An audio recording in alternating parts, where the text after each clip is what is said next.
La hipótesis va más o menos así.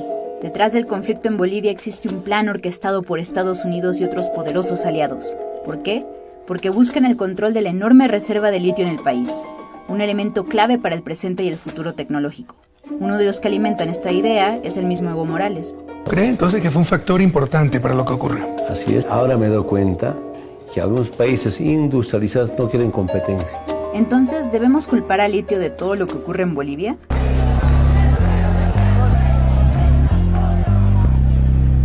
¡Evo Morales fue nuestro líder! Lo cierto es que en Bolivia hay mucho litio, ese mismo que encuentras en las baterías de celulares, computadoras y autos eléctricos. En su forma natural se encuentra incrustado en las sales que cubren parte del país, como las de Uyuni, ese lugar mágico que hasta salió en Star Wars.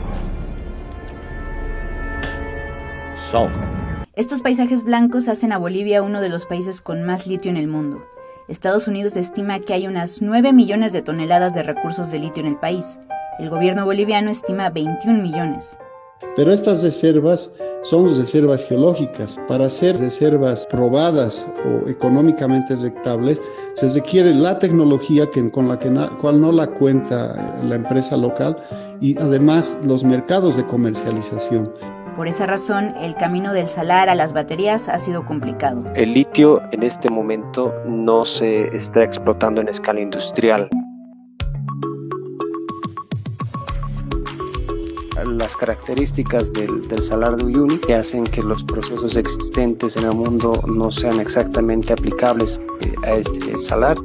Sus composiciones, el desarrollar el proceso adecuado para hacerlo rentable ha sido uno de los principales retos. En 2008, el gobierno boliviano lanzó una estrategia para extraer y procesar litio. Este plan incluía la construcción de plantas piloto de carbonato de litio, con el que se pueden fabricar baterías, así como una planta para producir estas baterías. Las operaciones comenzaron en 2014. Existe una pequeña producción, incluso también una pequeña exportación de esta pequeña extracción de litio, pero es una escala mínima.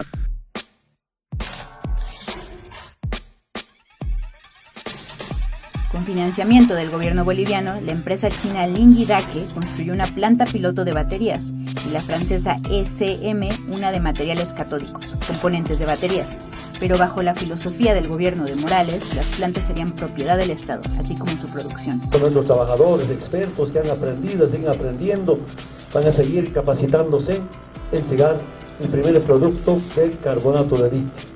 Trabajo de los bolivianos. Pero en 2018 las cosas dieron un giro. El gobierno boliviano buscaría una empresa alemana para obtener hidróxido de litio, el componente de más reciente uso para baterías.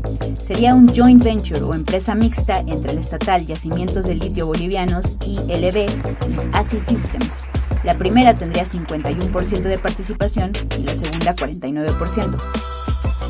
La alianza con ASI Systems, con el respaldo del gobierno de Alemania, tendría como objetivo proveer de litio boliviano al mercado alemán, principalmente para la industria de autos eléctricos. No es obviamente una concesión a una empresa transnacional 100%, sino es una empresa mixta, público-privada, pero de alguna forma ya no iba acorde a lo que se planteó como estrategia 100% nacional. Ese fue uno de los primeros cuestionamientos. Un grupo de economistas y expertos cuestionó el decreto del proyecto que incluía posibles conflictos de interés, privilegios de ASI Systems sobre su socia estatal, así como la falta de experiencia de la compañía alemana para la explotación de litio.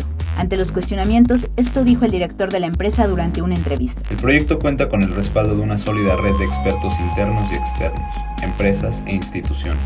El plan no solo recibió el rechazo de algunos especialistas. Habitantes del departamento de Potosí, donde se encuentra el salar de Uyuni, salieron a protestar. ¡Potosí se respeta, carajo! Entre otras cosas, denunciaban las pocas ventajas que recibiría la población local, una de las más pobres de Bolivia. La presión que existe de Potosí no es nueva, no ha sido para las elecciones únicamente el 19. Ellos arrastran demandas desde el 2009. No son demandas únicamente que están centradas en la minería, también hay demandas por educación, salud, infraestructura. Pero primero está su pueblo.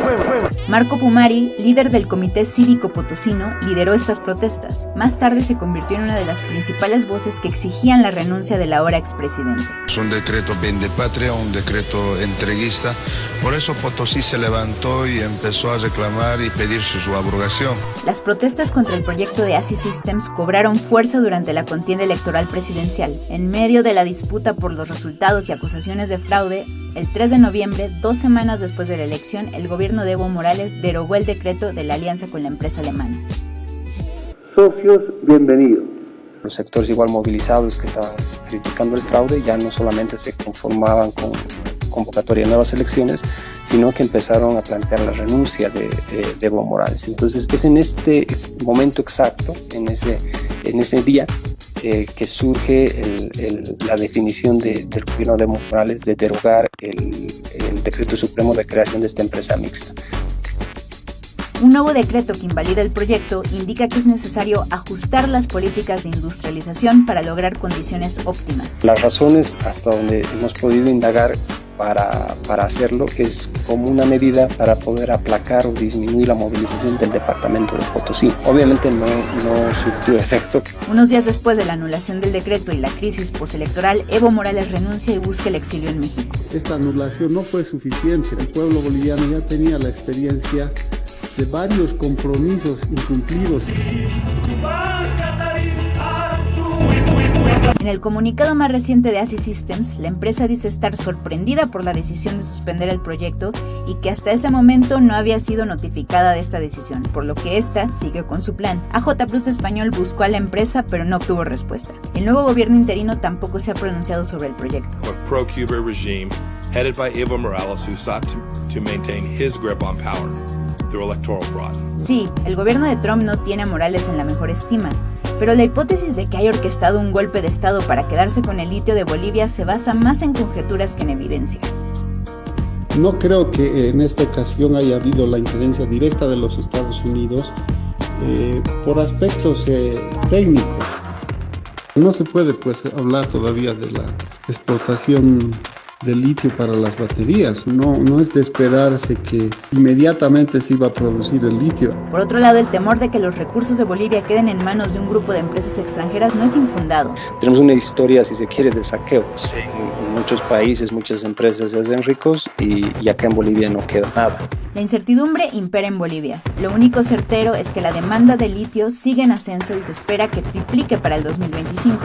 El uso de baterías de litio también es una medida para frenar las emisiones de CO2 en el mundo. That's the future we need to have. The solar panels and the batteries. It's the only path that I know that can do this. Es una industria bastante dinámica, ¿no? Y no se descarta la posibilidad en el futuro de que se empleen otro tipo de materias primas que puedan reemplazar al litio. ¿Cuál crees que sea el destino de Bolivia y su litio?